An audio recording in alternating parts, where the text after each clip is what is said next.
Hello Pisces, this is your forecast for May, and let me tell you though, we have some excitement this month because we have a whole little stellium traveling together in the sign of Taurus.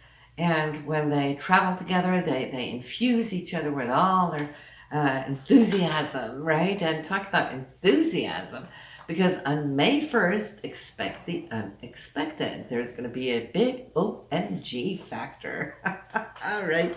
It's the wild card, Pisces.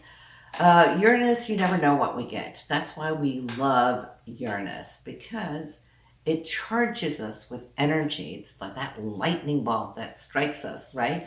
And so, yes, it can be shocking because it is unexpected, but that doesn't mean it's a negative shock. Sometimes it's a very positive shock, right? And maybe you're the one who's going to be shocking your circumstances. So where is this going to show up in your chart? It is in your third house for communication. So some way, somehow, you can receive some news unexpectedly that will just wide open, fling open doors for you. Or it could be you doing the opposite, going out with some great news. But hey, this is the area of communication, meaning that this whole month, it is going to light up like a Christmas tree for you, because not only do we have the sun and Uranus, we got Venus, we got the new moon, we got Mercury. So I can say that this is the month of all months throughout 2021 where you will be able to be in the limelight of communication, to have your negotiations, your talks, and whatnot that will behoove you, not just for now and the coming weeks and months, but no, down the road. You're opening up something that I feel could be very lucrative for you, because Venus is here. Venus is, of course, love and romance. We all know that, right? But Venus is also security and money. And it's traveling in the sign of Taurus, which it rules. So that's a double whammy.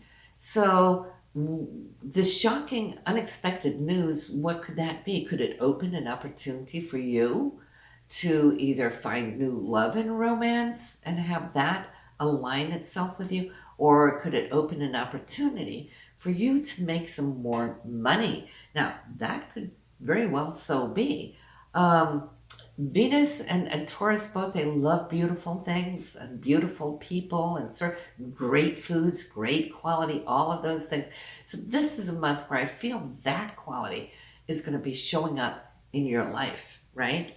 And plus, then we have the new moon, which is conjuncting Mercury. Now, also in the sign here with Taurus, it's going to be May 11th. Circle that on your calendar. And of course, that's the time when we place our intentions. Now, these intentions should be in the area of, if you're feeling now that things are coming together with your communication, how you communicate, what it is you're communicating, or what you're trying to project out there, well, then you should say, this is good, this is great, this is what I've been working for.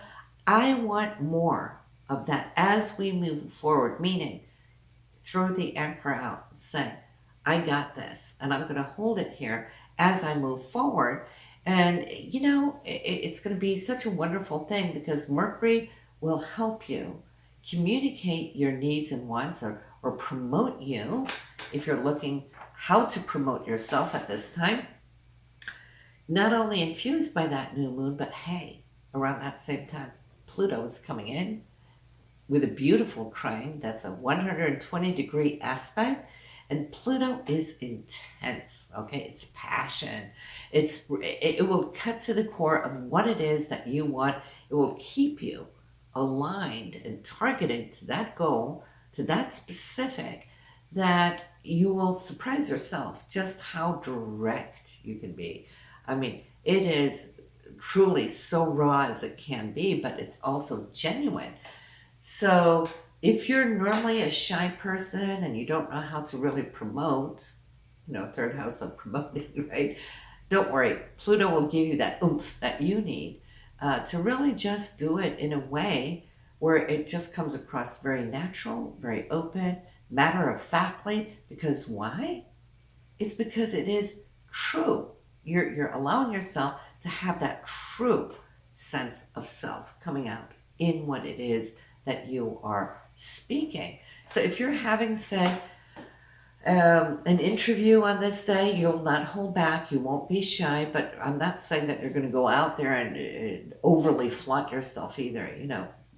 Pluto doesn't do that.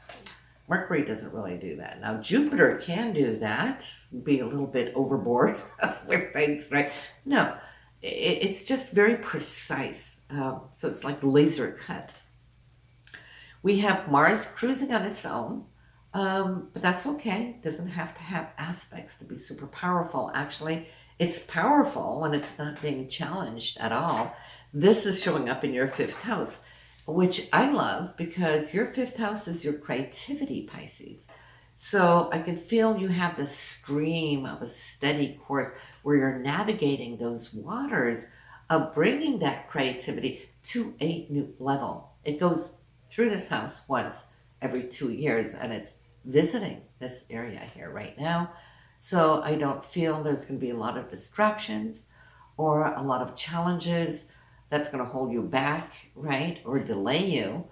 Well, when we speak of delays, Mercury is going to go retrograde, but not before the end of the month, on the 29th. And it will retrograde in Gemini, which is your fourth house, for 3.5 weeks. But it will go back into that third house and finish whatever business that we started there in May. But no, Mars in your fifth house, it's just a beautiful flow. And you being a Pisces, you know how you swim. You're going to be swimming your waters like nothing else. You will love, love, love that. The full moon is going to be in your 10th house for career, honors, and so forth. So on the 26th, this full moon in the sign of Sagittarius will be in your career house, or the area where you have your hopes, your dream, not hopes and dreams in that sense, but your goals, where you use a lot of your determination to go and achieve. Your achievements are going to be now lit up here on the 26th. Only happens once a year that you'll have the full moon in this area. So I'm sure it's going to be great. Just because at this point you got so much else going on that you've been working towards there in March and April, that I can see that I feel that this harvest, and full moons are always harvest, should now show publicly out there what it is that you have gained. So don't slow down here. If you're reading or listening to this here in April, keep going, keep doing what you're doing, and push through that of May towards the end, and then see what it is that you have fully come to achieve. We have Jupiter will have a little bit of a tiff with Mercury in the new moon. There is a square from your 12th house.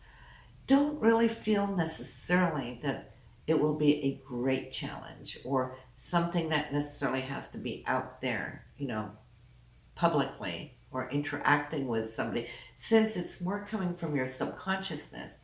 I feel what that is, the new moon is going to want to start something, and Jupiter is saying, I got to get this right though. Could have to do with a contract since Mercury is involved. If you're starting anything new, just pay attention to contracts. Are you getting it right? Are you working with the right group of people? Have you read the small print? We're not even talking Mercury retrograde yet, but I think that is important so you don't end up selling yourself short. That's what I feel this Mercury new moon and Jupiter square could mean, especially because Mercury is going to retrograde, so say you're super excited, something's working, and you sign off on this and that because, it's so great, right? Only to come to see that you didn't read the fine print and you might have sold yourself short.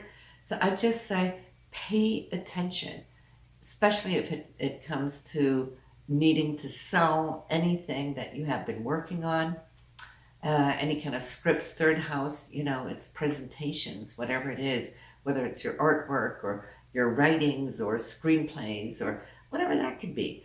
And also, it could be something about a trip. If you're out traveling around the new moon, there could be a little delay or a setup or a challenge, whatever that is, with that. But it's fast moving, so not really something to be concerned about, but we just didn't have a lot of difficult transits at all this month. That was the one that showed up, so I did want to share it with you. Right? So, hey, listen, Pisces, this is what I have for you here in May, and I'll see you back here in June. So have a wonderful month. Bye now.